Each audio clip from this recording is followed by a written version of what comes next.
Welcome to another episode of Euphoric, the podcast. I'm sitting across from Lisa, who I met in a mastermind, and Lisa is a firecracker.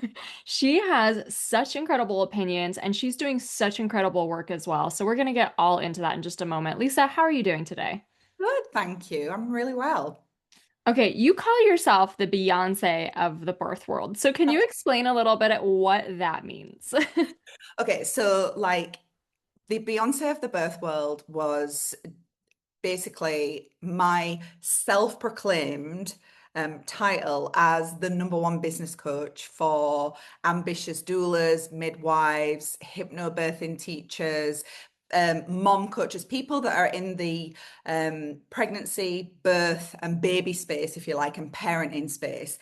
And there's basically no one out there that is doing it the way that I do it. I'm like innovative, I'm like against the grain. It's kind of like cult following vibes as well, like Beyonce. Like you either love it or you just don't get it kind of thing. And so that's where Beyonce of the birth world came from. And it just obviously the birth world is where I existed as a doula myself. I was a doula for 15 years before I then turned to mentoring doulas, training doulas, and then eventually becoming a business coach for doulas and midwives and other people in and around our niche, essentially. Yes. Oh my gosh. I can't wait to dive into that. It's so incredible. And I know that going alcohol free was always a big part of your story too, and that your business kind of exploded. So we'll go into that as well. But I'm just curious, can you give us a very basic definitions? Like what is the difference between a doula and a midwife? And how did you get involved into that world in the first place? Right. So my background was in corporate. So when I left school when I was 15, would you believe? I'm a Brit, as you can probably tell from my accent, but I've lived all over the world, currently living in Paris. But I left school with no idea what I wanted to do, but always somebody who just could seize opportunities. I was like, get yourself in front of people, you can do whatever you decide you're going to do, kind of thing. And so ended up kind of falling into a career in IT. I ended up as a systems developer and then eventually a business analyst. Along the way, I kind of got married, had a baby, got divorced, just kind of like fast forward through life really, really quickly. And I was working as a business analyst and I got basically, I took redundancy and ended up just having this like epiphany. I actually think it reminds me of, when people have that moment of clarity around alcohol and they're just like, I'm done. Like it was actually genuinely one of those moments. And I was sitting at my desk and I was like, I don't want to work for someone else, making money for shareholders and doing something that basically makes no difference in the world, kind of thing. It's insurance, like boring kind of thing. So I took the leap. I was a single mom with a mortgage and all of that jazz going on. And I was like, fuck it. I'm just going to, am I okay to swear, by the way, Caroline? Is that right? It's like, fuck it, we're doing this kind of thing. There's more out there for me. And so I decided that I was going to do something that made a difference. But I was looking at how I could utilize my skills that I already had. I'd been working in that kind of field for 13 years by this time. And I ended up going on a journey of like, right, what can I do? I applied for a few different jobs. They weren't directly making a difference. There was a job in the health service, there was a job in the so I was like, okay, I'm part of something that is doing good in the world, right? There was a job working in a software company that was taking like the experiences of kids that were in care and making their lives better. I was like, that's making a difference. I can do something there. And then the final job was working in a school as a data analysis kind of person.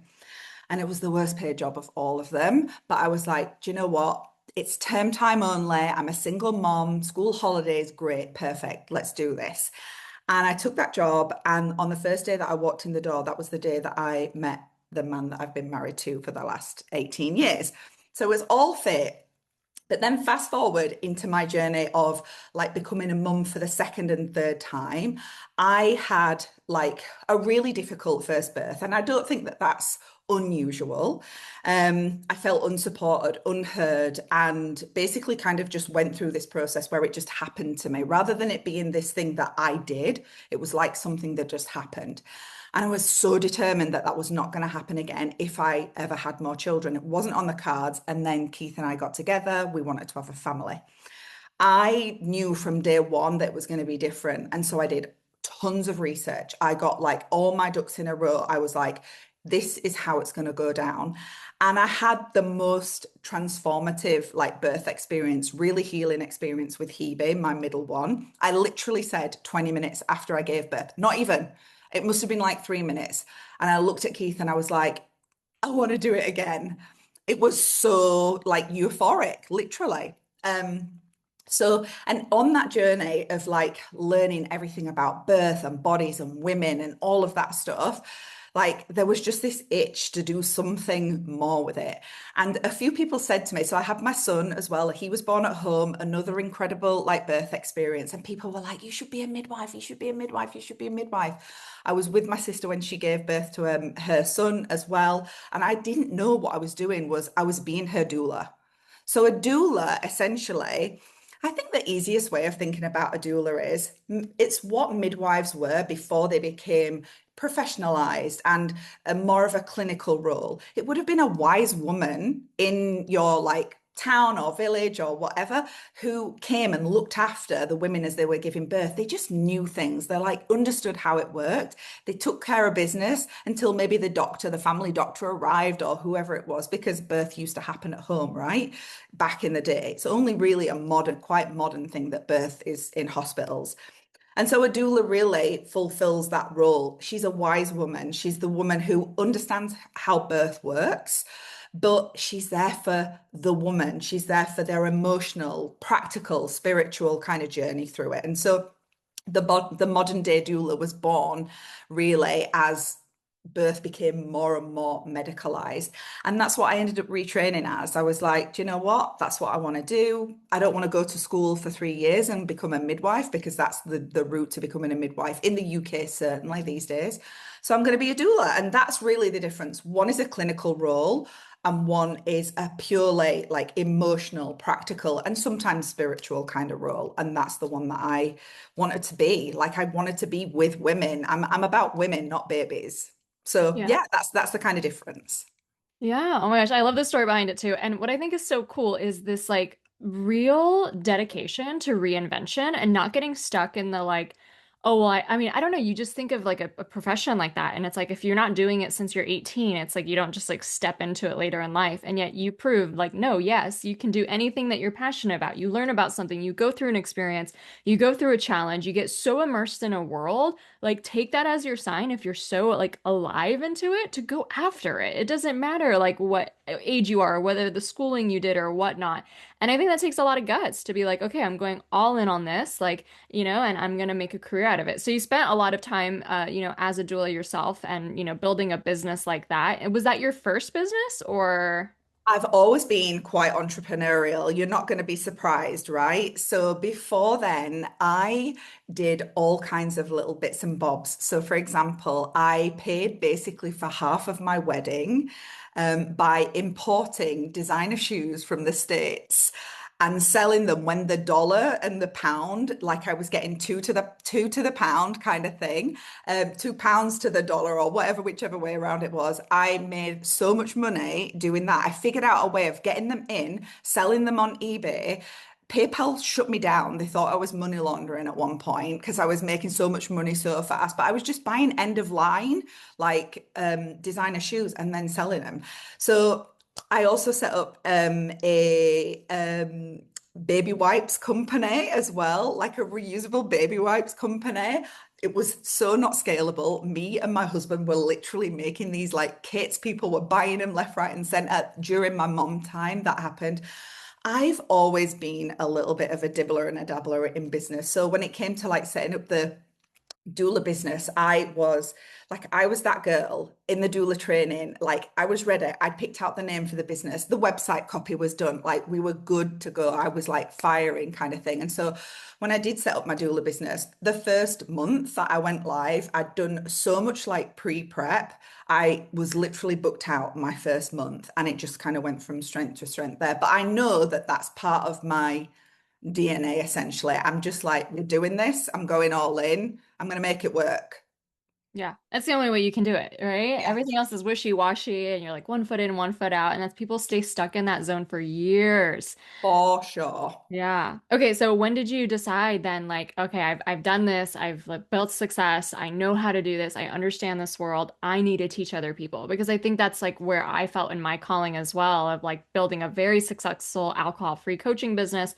I have a best-selling book, and I was just like, got to the moment when I realized I don't think I was put on this planet to help 7 billion people like change their relationship with alcohol. Like I'm not meant to be this like mega guru about just that one topic. I'm actually getting more excited about the idea of like passing the torch of leadership and like how can we actually change the consciousness of the world through a grassroots movement where more and more people are standing up as leaders in their communities. And, maybe there's a woman out there who would have never been reached by me or didn't relate to me or whatever, hates my book, but learns from another leader that has the skills and ability to really change her relationship with alcohol and her life has changed through that. And so that's when I personally like moved my business into, okay, I want to certify, I want to train people, I want to help people grow these kinds of businesses, whether they're specifically only about alcohol free, because there's a lot of people who are like sober influencers and that's their main thing. But I also have this other covert strategy where it's like, let's make the health coaches and the career coaches and even the business coaches and the,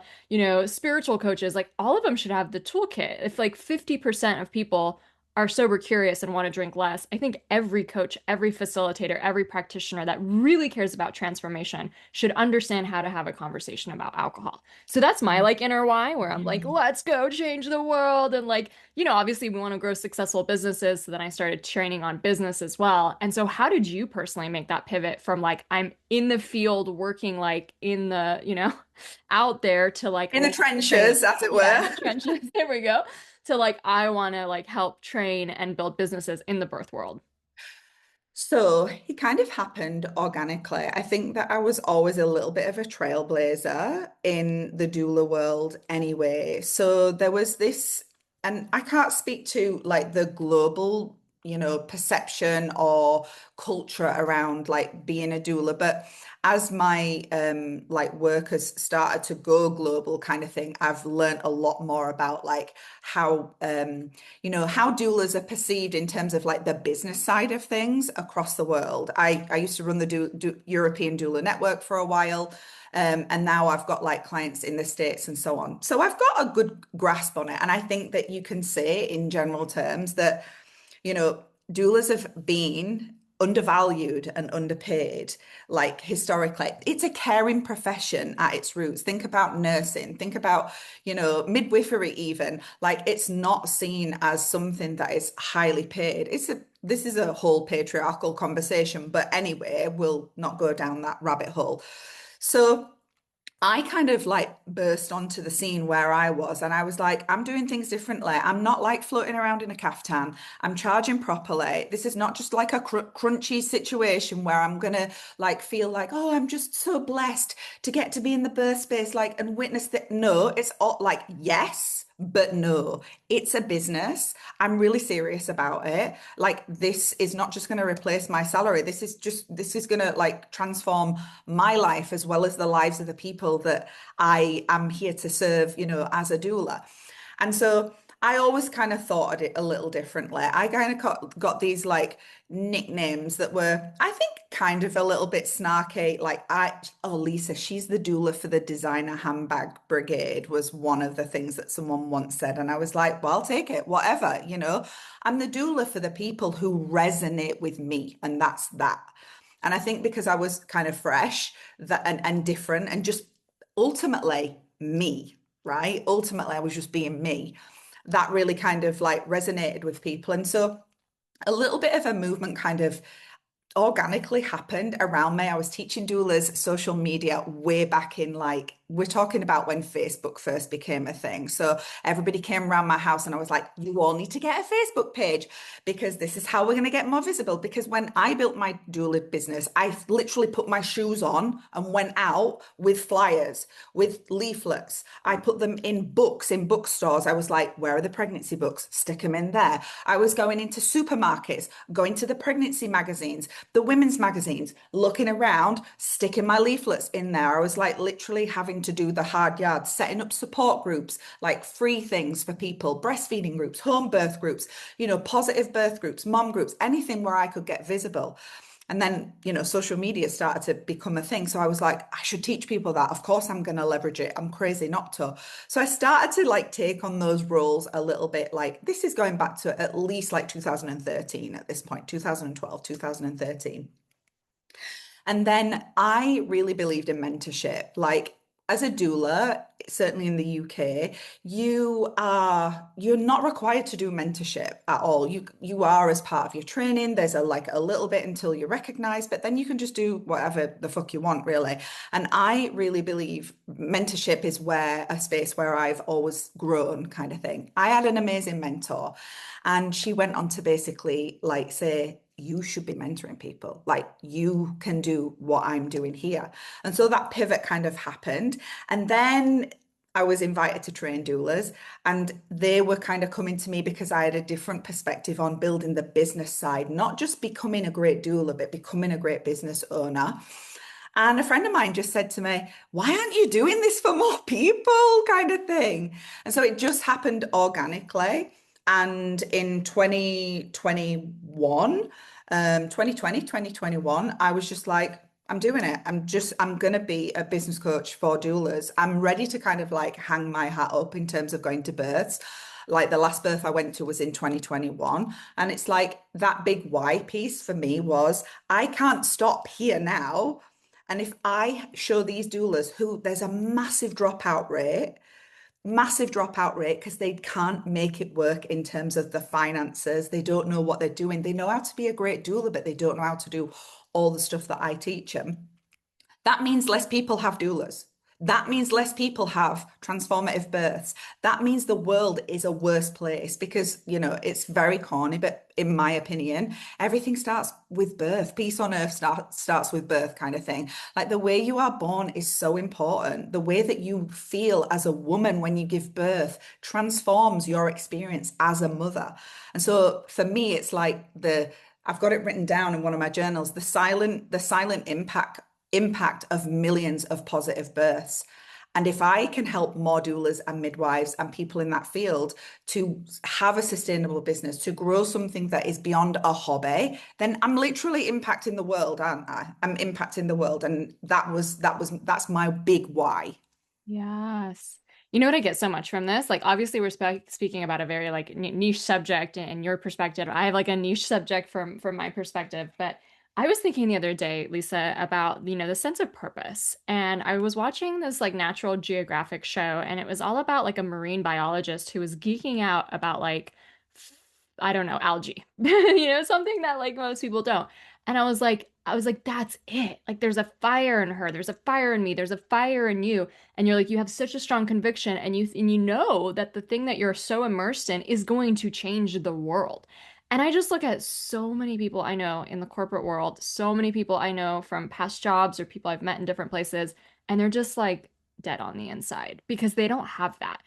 And I just like hope from anything else that this episode, like if you're listening to this episode, what really take away from this is like go grab your passion, go grab your sense of how you're going to change the world and impact and go all into it. Like you will never be a disservice if you do that. And there's a million ways to make money. So many of us have been taught that, like you said, the birth world doesn't pay very well, or this is like, don't follow your passion, you'll become a penniless artist. And it just goes to show when you have this level of conviction, when you have this level of purpose and passion, you will make money at anything you do. And when you're doing things just to make money in a sense of like, well, this looks good on paper and, would make my parents proud or just seems like the thing I should do, that's why so many people are coping with alcohol because they're not actually living in that sense of purpose and passion. So you make this decision now to go all into, the business side of things. And does that coincide with your decision to also start to reevaluate alcohol? So, like now that I look back retrospectively, I feel like it actually is it's like you cannot not link those two things. So, my decision to go alcohol free, it kind of crept upon me. I always I was teetotal when I was in my like late teens because I loved to drive. And as soon as I got my driver's license and a car, I was like, I'll just drive everywhere for everyone. Anyone wants a lift? No problem. Going to the club, I won't drink because I just want to get in my little mini. I had a mini then, I've got a mini now. I want to get in my mini and I just want to drive everywhere. So I kind of like flirted with it then, but then, those 20s and so on and so forth, things change. The culture is what the culture is, right? Then the whole culture around mom life, mom needs a glass of wine, all of that jazz. But I always knew there was going to be an endpoint to it. And I want to say that in 2016 onwards, I really got into fitness. I started doing CrossFit. I started running. I just started running like downhill. I was living in Switzerland and I lived at the top of not quite a mountain, but I lived at the top of a hill. And I just used to run down to the lake and then catch the little train back up again. And that was the beginning of my running journey. And then I got the bug for it and I was like, I'm going to do a 10K. And then I did a 10K and then I got the bug for it and I was like, I'm going to do a marathon. And as I started to train for the marathon, and I think there's a real big drinking culture in expat life as well, definitely. And like I was noticing that all around me. But I was so committed to my marathon training, and my Sundays were my long run, 3 hour run, as we were getting to the peak of the training. And I just knew I felt like shit when I went on these runs. So I started to I was like, I'm just not going to drink on Saturdays anymore. And then it kind of was like, I'm not going to drink on Fridays anymore. And then it was like, I'm not going to drink until I've done the marathon. And then I did the marathon and I never really went back to drinking like I used to, like at the level that I did, because I did like drink a lot socially and all of those things. But that was kind of I knew it was the beginning of the end. We then moved to Dubai, where again, massive drink culture, massive expat drinking culture. But I stayed in the running zone and I did a half marathon the February of 2020. And I remember getting to the end of it and we had friends visiting. And it was just before COVID, obviously. And it was all this kind of, yeah, have a glass of champagne. And I was looking at it and thinking, I don't want it. I literally don't want it. I did have like a glass of prosecco or champagne or whatever it was, and then I was just like, I just knew it. I was like, I'm done. I'm totally done here. And that was the beginning of the end. I did have another drink in 2020 for my wedding anniversary. We got this bottle of wine that was the wine that we had at our wedding. I made it into this huge big thing, and it was such a letdown when I drank this glass of wine. I was like, it literally was like, wah, wah, wah in the moment. And I was like, why did I even bother? So we got to that Christmas, and so it's 5 years, just over 5 years since I last drank. We got to that Christmas, and I was like, I'm done. I'm totally done. That was when we made the decision to move to Paris. And that was when I made the decision to go all in on the coaching business. And I think not having that background anxiety that I never, like, I didn't know I was anxious until I wasn't anxious. Not having that through all the training for the marathon and half marathons and all of that stuff, that was when I started to be like, I knew I could do anything. Look at what I'd already achieved, like moving different countries, like getting myself in front of people, getting jobs that I didn't, like deserve on paper because I wasn't like a graduate and all of that stuff. And then like leaving my job and pivoting and all of I knew I could do shit. But after stopping drinking, I was like, I'm literally can fucking do like the clarity and the conviction in myself, like it was already good. It was like it was just 10x overnight kind of thing. And I don't think it's a coincidence that everything just went up from there. Yeah. I love that story. And it's like the gradual, you don't force yourself to not have it. It's like this gradual, true subconscious reprogramming of like, how do I get to a point where I don't even want it? And like even having it in your face is like, well, this is like this wasn't what I thought it was, right? And I think that that is like the path to sustainability. And then you just move on and you're like, okay, I got so many bigger things now to do with my life and my time. So your business grows, like you just get even more fiery, just more alive. And how has like the last 5 years kind of looked like in your life as not only are you, really taking a stand for like the Beyonce of the birth world, but also continuing on in like your 10x? Honestly, like it's been kind of like when I zoom out for a moment, it's been kind of insane how things have panned out. So moving to Paris, and by this point, really just being like, I'm alcohol free. There was just no question about it. Like it's not even on my radar anymore. I wouldn't even like think that I would ever have a drink again. And then just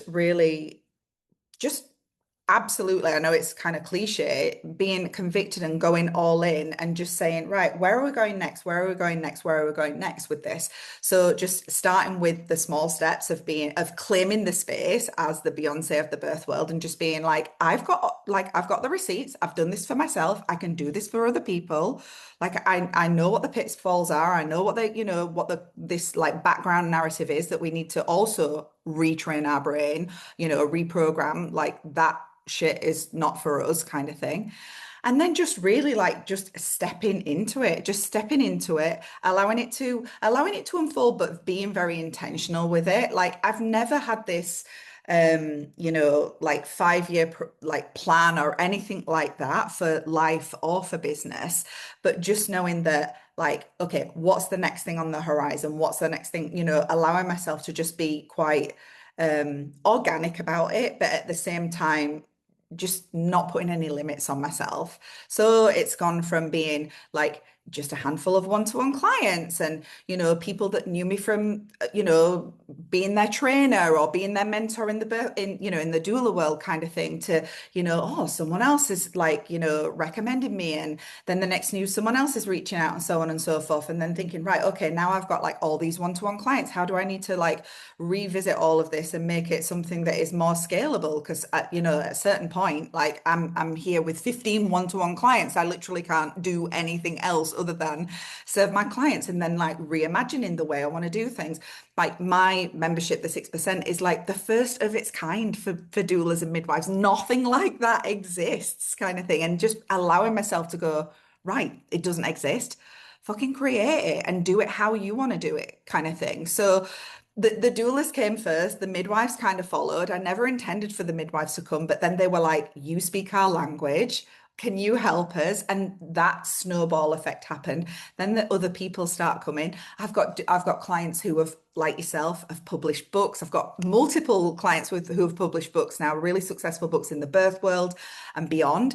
And it's just like it's been insane, really. When I think about it, when I'm saying it out loud now, it's insane. Like nobody out there can say that they've done what I've done, but more so than that, the women that have come into this space and what they've achieved is just remarkable. That's them. That's what they've achieved. But again, going back to that why, if I didn't have this like level of passion and conviction for this bigger why, the top why, the like belief that when women give birth and they are heard and looked after and feel powerful and go into mothering and parenthood in that kind of like energy and vibe, the whole world changes, the whole game transforms. If I didn't have that, non like where would I find like the motivation to push and to like keep doing these things? So like yeah, doulas that are making 10K a month and more, midwives that are doing six figures in a year, unheard of, like even globally, and they're doing it. And so that ripple effect is just yeah, it's just everything Yeah. basically. Oh Yeah. my gosh. I feel the same too. Like when I get the success stories and just like, oh my gosh, six-figure years and 26K packages and all of these things that are just so mind-blowing, not because just of the financial gain, which is amazing, right? Because it's like, yeah, we are talking about lifestyle businesses here. And I think there's a big almost like misnomer or myth that people will only pay for something that they can see the direct ROI for. So like business coaching, marketing, sale, all that kind of stuff. And it's like all of us in the lifestyle business think that we're at a disadvantage because it's like, oh, people won't pay for this or they won't pay as much for this and stuff like that. And so I think that's like something to shake in a first place. Actually, let's go into it. Like, how do you address that? I'm sure a lot of doulas will come to you if maybe they're newer to your world and just say things like, well, if they can't afford it or they won't pay for that much or whatnot. So like, how do you address this thing where even if someone isn't raking in like millions of dollars, they will pay for what they value? Honestly, the way that I address this is in a bit of a snarky way because this is how I see it, right? As you said, people will pay for the things that they value. End of story. Look around us. There were people that went to the Super Bowl a week or two ago and paid $4,000 for a seat, like one seat. I think that was the lowest price you could get in that stadium to watch people run around after a fucking football. They weren't all millionaires. There were people in there that had average salaries. I literally did the stats. I was like, what is the average salary of someone that goes to the Super Bowl? It's not even multiple six figures. It's for some of them, it's not even six figures, right? But they will pay for it because they want that experience. They value that experience. Like cigarettes, alcohol. Let's go back to alcohol. Nobody fucking needs it. Like when the chips are down, if people want something, they'll pay for it, right? So the way that I also approach it is to not see it as a to almost not see it as a lifestyle choice, to start to think what you actually have is a necessity. You have to see it as a necessity because look at the impact that having that has. Look at the impact of somebody going alcohol free. I mean, hello. Like, look at it from us, from you, from my, for our stories. That's not just a lifestyle choice. That's a complete lifestyle life disruption. That's like a life path that just completely altered. Yeah. How can it be like, like made down, like filtered down and, kind of simmered down to this tiny, oh, but it's a lifestyle choice. Having a baby, having a positive birth, feeling like a fucking goddess on the other side of it is not a lifestyle choice. It's literally about the way that you view yourself as a person, as a human being. So my like take on it is people will find money for the things that they value. You have to show them that this is not just a nice to have. It's a fucking necessity. And when you're really good at articulating that, and that those are the things that people don't teach you when you come to be a doula or a midwife or whatever. When you're really good at articulating that beyond just a conversation that you're having like we're having now, that's when people start to see it. So it's a positioning thing, I think, as well. We don't position it as a nice to have, like a stroller or some kind of fucking travel set or whatever. We position it as, and not from a place of fear either, from a place of pure like possibility and empowerment and like this is what's on the other side of things. Yes, of course, statistically it's shown that it will have a positive impact. There's literal research to back up like having a doula has a positive impact on outcomes. But we don't even need that. You don't even need that, So that it's about showing it's not a nice to have, it's a fucking necessity. Yeah. I hope this is really empowering for those coaches, practitioners, facilitators listening, like whatever work you're steeped in of how important that positioning is. And I love this conversation. I think we had it in Florida with the group, and I've seen it on kind of your Instagram as well. How do you deal with like that objection of like, oh, I have to talk to my partner? Or like how do you teach your doulas to like, really stand up for themselves and anytime they're making those kind of financial decisions, like what do you think's going on there? When you say that, do you mean from like how doulas handle those objections? Well, I guess like in your perspective, if you were, business coaching someone, another practitioner who is dealing with that objection a lot, what would you tell them and how to handle it? So I think, well, it's a funny one because really, when it comes to someone choosing a doula or a midwife or something, along those lines, often the client's partner is involved in that process as well, right? They're involved in that process because the doula and the midwife are there to support not just the woman, not just the person that's giving birth, but like the entire family, the couple, if you like. And so a little part of me is like, make sure that, they are there so they hear exactly why this is so important. I would never personally, like veering off slightly, I would never, when I was a doula, even entertain having a conversation, a discovery call with somebody whose partner wasn't there. Because if they're part of the decision making, like I want to meet them as well, because I want to know if I want to work with them, if I want to be in the same space as them as well. But then in terms of like the actual objection around somebody, if a partner was to say, oh, but you know, like it's a lot of money and all of that kind of stuff. It's funny. I'm call me old fashioned or call me just like a straight up feminist, but I'm like, I get the casting fucking vote on this at the end of the day, right? It's me that's going through this experience and I get to choose what my support looks like, you know? And if I were also to like throw it back to him, it's like, how would you feel on the other side of a birth where she comes out the other side, even if everyone's okay, like we want, like as a bare minimum, we want everybody to be okay, but that's not really something to aspire to, is it? Just that everyone's alive. Like, what kind of low bar is that in life? Well, as long as everyone's fucking alive, like, I think we can expect a little more from life. I think we can expect a little more from birth. How are you going to feel on the other side of a situation where perhaps you could have supported her better, where perhaps you could have known what to do when, you know, things started to go in a different direction or she was freaking out or whatever? Like, how are you going to feel then? It's not really like the doula conversation, but I've said the same thing about, you know, therapy and stuff like that. If you've got an issue with, I don't know, your mom, whatever it is, a childhood situation, and someone says, if you give me 2,000, 5,000, 10,000 pounds, whatever it might be, dollars, whatever, and I can show you how to just take that completely off your plate, for that to no longer be an issue or something to like worry about or be fearful of, or for it to no longer control your life. What would you say then? And most people will go, oh my God, yeah, like basically I will. Like, here, take my money kind of thing.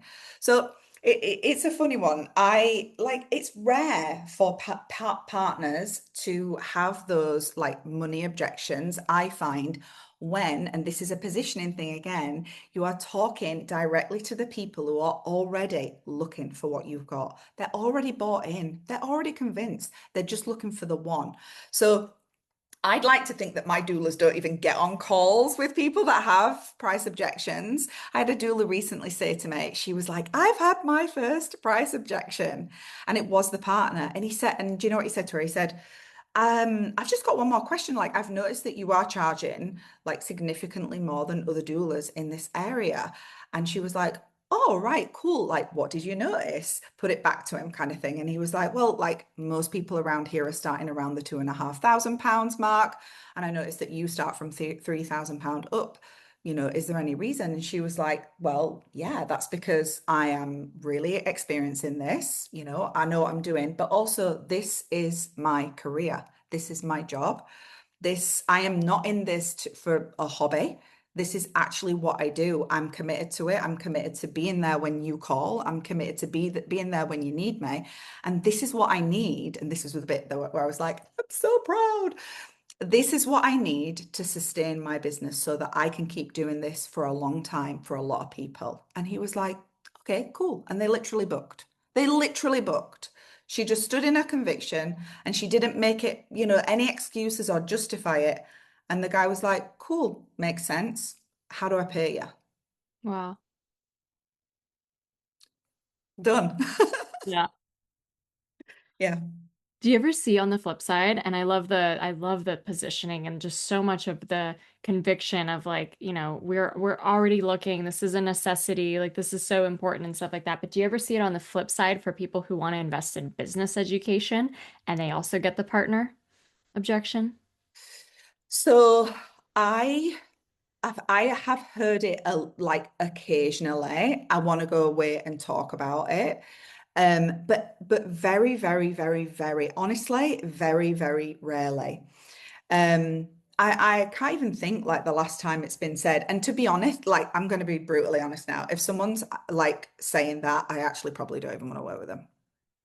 Truth, honestly, if somebody is like having their puppet strings like pulled like that, and again, feminist rant, and some bloke is telling them like what they can do with their potential, I'm sorry.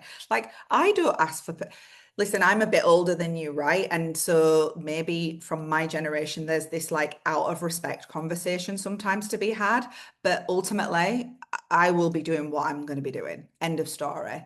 And so if the person on the other side of that, let's say they were coming for my services as a business mentor, said, I need to talk to my husband about it first. Like I would not instantly judge, but like if the objection came back and it was like, oh, because Lala, I would just be like, fucking like honestly, close call, Lisa, because I've had someone, I'm thinking now it's just coming to me. I've had someone a few years ago where that was kind of in the background. They turned out to be an absolute fucking nightmare client because it was always in the background. There was this, oh, like my husband thinks this, and why is this not happening? Like, if it's there at that point, it's coming for the ride, basically. And who wants that kind of a client? You know, that's not that they're not a lovely person and that they don't deserve everything, you know, that everybody can potentially achieve in life, but ultimately, that's their shit to deal with. And I don't want that in my space. Yeah, yeah. And I love how like you have just gone after what you want and like you have, such a solid partnership and there's been like mutual support on both sides at different times as you've gone after your different dreams. And I remember when I was going after my dreams, like, yeah, maybe some stuff that I invested in like would have been like, oh, what that's surprising or that's new. It's just like, as you get into business, all of a sudden you have to put more money into it than when you're an employee and you're just kind of Yeah. coasting. And I think that if I had gone to for permission to my husband, like it would have been a weird conversation. And I was like, well, then I'm just not gonna ask. I'm just doing this stuff. It's my business. This is my decisions. This is what I'm doing.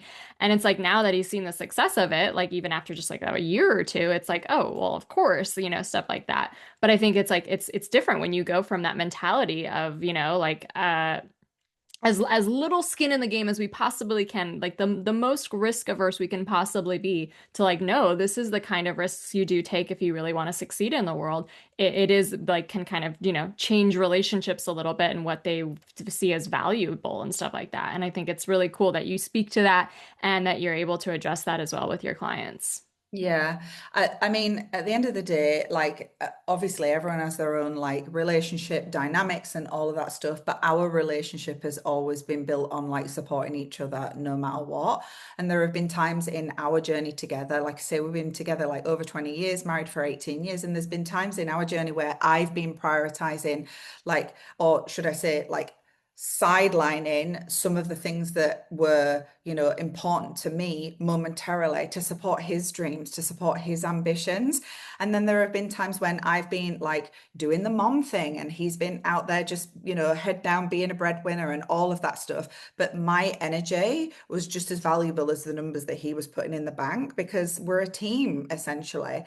And so I think, yeah, like I understand like a conversation about respect, but ultimately, like from an objection perspective, it's like, are you still going to do it anyway? Then why do you even need to have the fucking conversation? Do you know what I mean? It's like, if, like, can I ask you, would you, like, if he says to you, don't do it, will you do it? And if they're like, no, then it's like, why are we even doing this? And if it's like, yes, it's like, well, how is it going to feel if later down the line, there's a level of resentment? I just don't want any of that in my space kind of thing. So, yeah, it's not to say that you want to. I mean, I remember one of the first like coaching that I invested in, and it was like double what I'd made in a month. And I did speak to him and I was like, listen, the cash is not here like in front of me. I'm going to need to dip into like our savings. We do have like our finances combined. And I explained, I was like, this is it. I know it's going to help. I'm going to make it work. If it's a mistake, well, whatever. But I will make this work one way or another. And he was like, cool, go for it. And it was probably like one of the best moves that I'd ever made. Yeah, I love that. And I know there's so many other coaches listening to this who just needed to hear this conversation about like how to handle that when it comes up with their clients and stuff like that and how to really just speak to the positioning as well. Well, this was like so much fun. I think we could keep going in and nerding out, especially since like there's so many similarities with like, really taking something that you're so passionate about and then like really propelling the next generation of leaders in that area to have healthy businesses so it can actually change the world. And I think that's so cool that, you never know like even way back when you got into this, like you just never know what that trajectory of life is going to, pan out to. And it's just like a call that you have to listen to those ideas. You just have to, because like Lisa, 20, 30, 40 years ago had no idea where she would end up right now and how that like would all materialize and stuff like that. But it all came from always saying yes to the ideas and stuff. 100%. That's it. Like, just say yes. Just say yes. I mean, what's the fucking worst that can happen? If you feel like you've made a bad decision, and we've moved like countries a few different times, and we've always said, like, when we've had a little doubt and like, is this a good idea? I remember when the first time we left the UK to move to Switzerland, and Keith and I, it was like something from like a rom-com, it was like The Notebook. It was raining, and he'd forgotten the kids' car seats, and he'd already set off, and we met at like at the side of the road because I had to go with these car seats, and he was driving to Switzerland and I was getting the plane, and we stood there in the rain basically and crying, going, what if we're making a really big mistake, and what if we end up divorced, and what if, and then that was him, and I was like, but what if it's the best fucking move we've ever made? And it turned out to be. And that's the way that I approach all of these things. You can always make a different decision. Like if it doesn't go perfectly, like stick it out, give it a fair crack. But if it doesn't like work out straight away, or even in the long term, you can always try something else. That's like my whole philosophy on life. Yeah, amazing. Well, thank you so much for this spirited conversation. I know that we have like so many people who are interested probably in your work, whether they're in this field. I've actually worked with a few people who are in this world as well, the birth world. So they'll be checking you out and stuff like that. That's super fun. And I think your journey is just really fun. You have a very fiery spirit and you just kind of call things as it is. So like if anyone's even interested in the business advice, even if you're not in the birth world, like go check out Lisa because there's just too many similarities there. So where can people find you? So on Instagram, you can find me at Lisa Sykes, Sykes online. And yeah, that's where I hang out most of the time. You'll find I do have YouTube and all those things, but come and find me on Instagram in general. Generally, that's where I'm hanging out. Amazing. Well, thank you so much for being on the show. It's been a pleasure. I knew it would be a cool convo.